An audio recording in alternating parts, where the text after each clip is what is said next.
One person is dead, 2 others are injured after a shooting just south of campus. All right, it's going to be an upgrade. Ambulance 22, head over to the person shot 1811 on Sheridan Road. I believe they have a second victim. It took over 30 minutes for the university to send an emergency alert. Students learning to shelter in place from group chats. Where have we gone wrong? Where has the school gone wrong? Right now on a special edition of the Northwestern News Report, what we know and how students are reacting.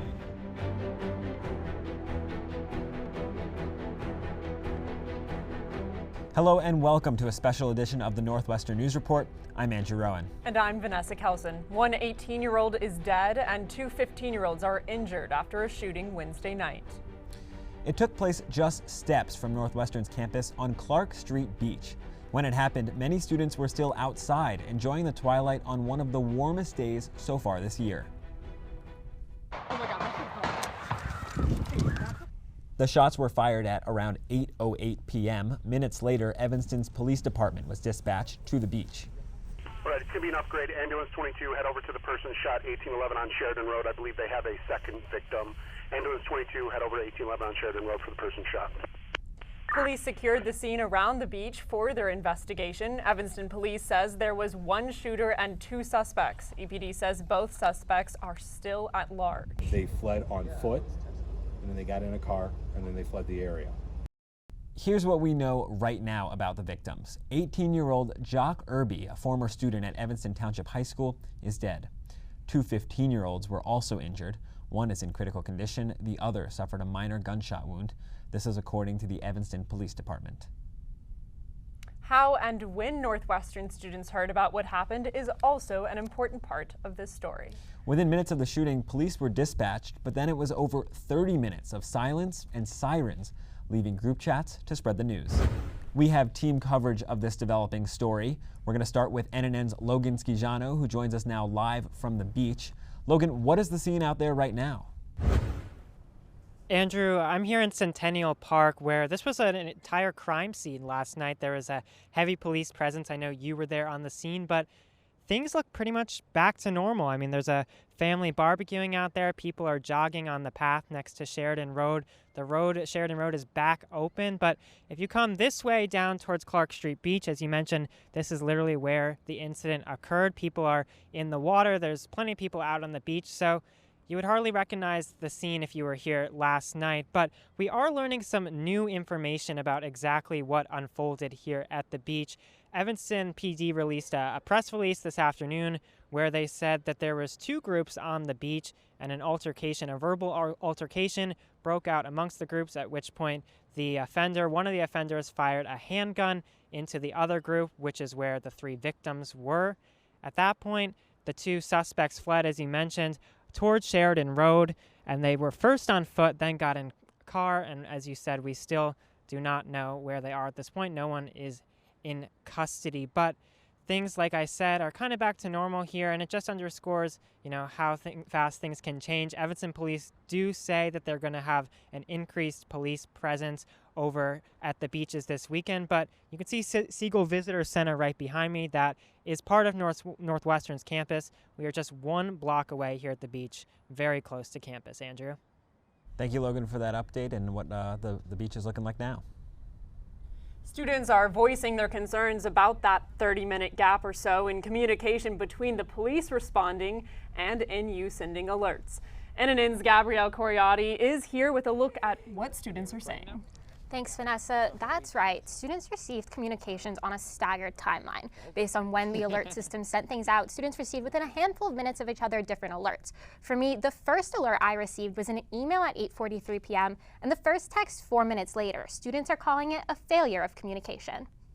As a Northwestern student, I feel like I was put in danger because the school failed. I was outside when a lot of this was happening and I was completely unaware.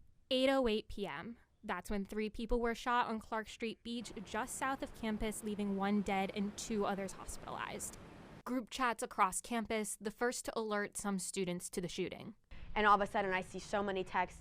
Is everyone inside? There's been a shooting at South Beach. With no directive to lock down, students shuttering themselves in buildings across campus approximately 30 minutes before the shelter-in-place order. And we started to close the blinds, turn the lights off. We kind of huddled out of view, put chairs in front of the door. It was a really serious, tense environment.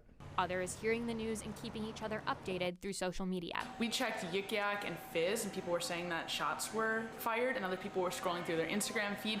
So we kind of came to the conclusion that there had been shots fired, and then the email came out like 25 minutes later. In an email to students this afternoon, University President Michael Schill saying, quote, "We agree we should shorten that window." This is not the first time students have seen a delay in communication. In February, when a tree fell on campus, critically injuring 4 people, I received an email alert to avoid the area 30 minutes after I heard the news from a friend. President Schill addressed the Northwestern community in an email just before noon today.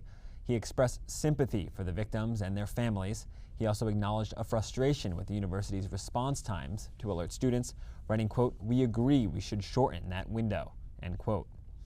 The university met with its leadership today. They're saying they're working to improve their response, procedures, and phone communications. This phone call is a particular pressure point. This is what many in the Northwestern community heard when they answered the university's call a little before last night, a little before 10 p.m. University police are responding to a report of a blank on the Evanston campus at blank. Please avoid the area and await further info. The university calls the call an error. They say they are working to, quote, "ensure we do better when the next incident happens." The email also says Northwestern hopes to incorporate student feedback in this process. President Schill in his email also recommending different university support resources, such as community spaces at Norris and Parks Hall, timely care, virtual mental health, CAPS, NU Help, the Employee Assistance Program, and religious and spiritual life. And to all the admin, do better. And put systems in place to keep your students safe, and make sure that you are creating spaces on campus for us to actually take care of ourselves so that we can be better Wildcats. That was just one of the many students we spoke to today upset by the university's response. Vanessa is with one more student galvanizing others to sign a letter to NU administration. Lily Cohen, a junior at Northwestern, wrote a statement condemning the delay in communication and encouraging other students to sign the complaint.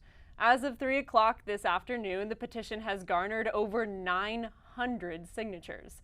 Lily joins us now in the studio. Thank you so much for taking the time to speak with us today. Thanks for having me. Thank you. I want to start really just heading back to last night. How did you first hear about that shooting?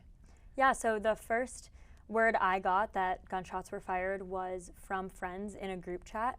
I actually was about to go on a walk. I had been planning on going on a walk a little bit earlier, but got delayed because of some stuff with my roommates, and was planning to leave to go on my walk, and one of my roommates stopped me because she looked at her phone and saw that in a group chat we were in, someone had let us know that there had been shots fired on Clark Street Beach.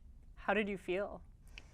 I think the first feeling is fear, and I think I was a little bit surprised to realize that I didn't actually feel as surprised as I maybe should feel in an instance like this, just because we see it so often, and we see it on and near campuses and other, all around the country all the time. And so the first feeling was definitely fear, but also I feel a little bit numb to it. And so that was definitely a little bit shocking. But it was definitely hard not really having any information, just getting this information through text messages, but nobody had any clear answers. We hadn't heard from the university yet, and so we didn't know what was going on, if things were sort of confined to the beach, or if we were, in danger at our off-campus apartment. And so, our immediate reaction was block the doors, close the windows, shades down, and turn the lights off. You wrote this statement. It's now garnered almost 10% of the undergraduate student body's signatures. Were you expecting that when you first wrote it? Not at all. I think my first reaction after, we sort of situated ourselves in our lockdown in our apartment was that I wanted to do something, but from within my apartment, I really couldn't. And so as the clock started ticking and as we realized that it had been, a little bit of time and we hadn't heard from the university, and my roommates and I kept bringing up the fact that we hadn't gotten an alert text yet or an email. And I was seeing from friends in group chats sort of these similar concerns and frustrations, and I was feeling really frustrated. And so I decided to start writing an email to admin. And the original plan was just I was going to write this email and send it, or maybe get a few friends that wanted to sign on. And so that's how it started. I sent it to a couple of friends to sign, my roommate signed, and then I figured there seems to be sort of this widespread sense of frustration surrounding the slow response time of the university and of the administration. And so I figured maybe I might as well see if there are other people that want to sign on to it. So I started sending it to some larger group chats just to see if people were interested, and some people wanted to sign, and so I figured there's power in numbers, and a letter signed by, you know, as you said, almost 10% of the student population, I think holds more weight than just an email from me or from myself and, you know, 5 of my friends. And so I definitely didn't expect it to get as many signatures as it did, but I think that that really just sort of reaffirms the sense of frustration among students on campus that the university didn't, you know, alert us or reach out in a timely manner. At the end of your statement, you had said, you know, safety can't just be a talking point. It needs to be an action plan. So I'm just curious, what do you think an action plan would have or should have been last night?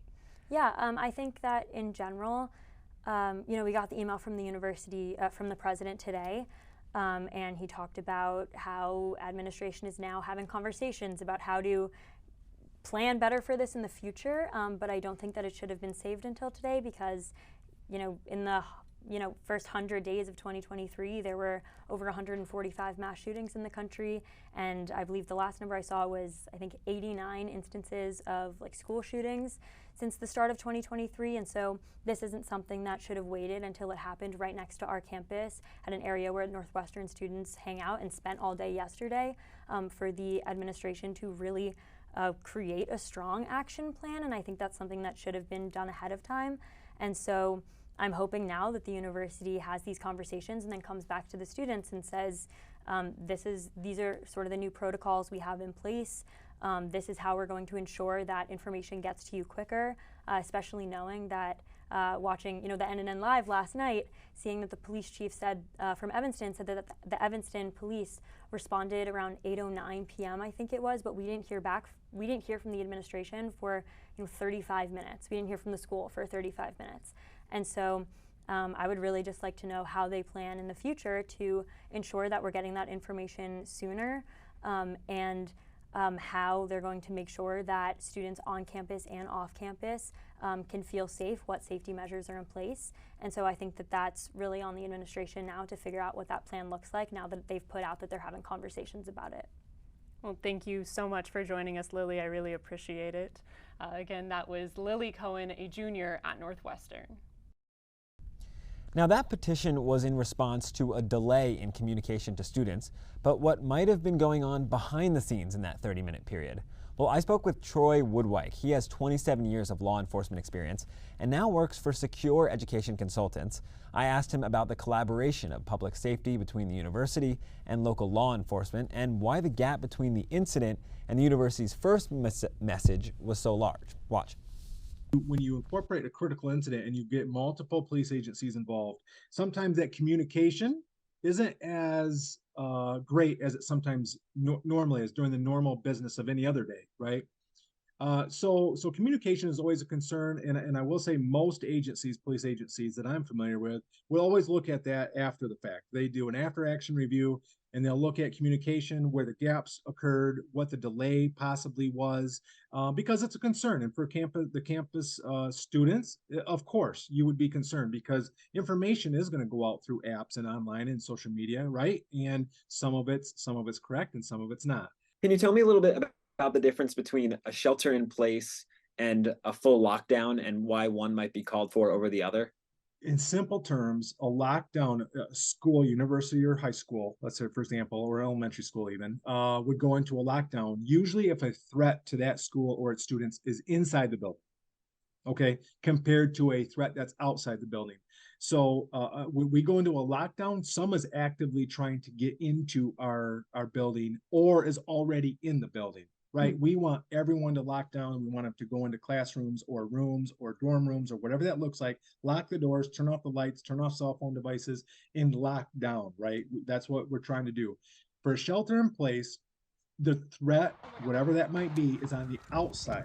And it may not even be a direct threat to our building or our campus or our school, but there's something in the area, there's something in the neighborhood that could be threat if they would come to the campus. So a shelter in place sounds like it was appropriate response for the university to put everyone in a shelter in place. And that just means lock your doors, shut your windows and lock them, and just, you can continue on your activities inside of the building while campus police and students monitor what's going on outside. But the threats outside is just in the community, and they're not actively trying to get in our building. They're not in our building to create harm. So that's kind of, in simplistic terms, that's kind of what we talk about between the two differences. One threat's inside, one threat's outside. I want to ask you about the reverse of that pipeline, then lifting the restrictions. So Evanston police issued a notice saying the area was secured. First, how do they determine that the area is secured? I know we're still looking for the suspect even now. And then what is that information? What can the university learn from that information about what they need to do respectively? So typically when they lift the information, they've got to a point where they've talked to enough people, they've talked to enough parties, they've talked to enough witnesses.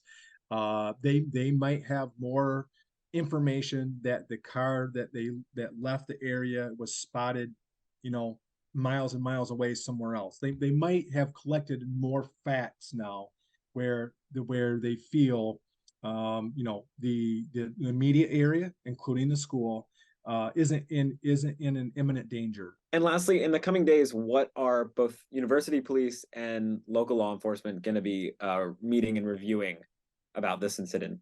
So, in a variety of things, but when you talk the criminal side of it, they're going to be, of course, investigating the shooting, and they will have their assigned detectives and police officers on the case investigating the shooting. And then any sort of after action review, and a lot of times in big incidents like this, that happens at the local level. When I talk with fire departments, when we discuss it with police agencies, there's always an after action review. So the criminal case will be investigated just like it would anywhere else. But when you talk about the campus safety and the delay that the students at the campus are concerned with, and it sounds like that's what we're talking about today, a little bit of a delay that occurred, they'll be looking at that in general, and the local police will just review, and it's an after action review. What can we do better next time? And I think most agencies, most universities, anyone in education goes through the same thing.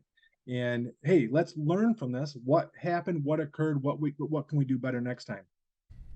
That's part of my conversation with school security consultant Troy Woodwike. Some students say they never received an alert at all last night. NNN's Julia Richardson joins us in the studio now to tell us how you can ensure you're signed up for alerts.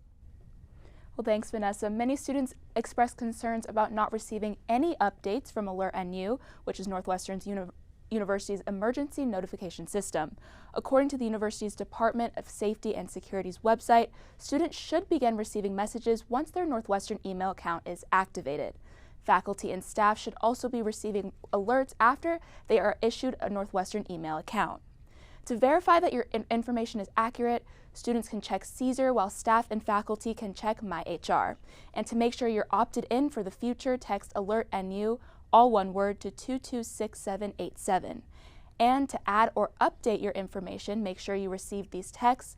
Log into Caesar and find the profile tile. Then you're going to click on phone numbers, follow directions on the page to add, delete, or modify a cell phone number, and make sure to check the Use for Emergency Notification box. Then click the Save button on the bottom to receive emergency alerts through text. Thank you so much, Julia. For any students needing support, counseling and psychological services, otherwise known as CAPS, is providing free same-day counseling. Thank you for joining us on this special edition of Northwestern News Report. I'm Vanessa Kjeldsen. And I'm Andrew Rowan. As we said, the suspect is still at large, so we will continue to provide you updates on social media. We're at NNN_news. Have a good day.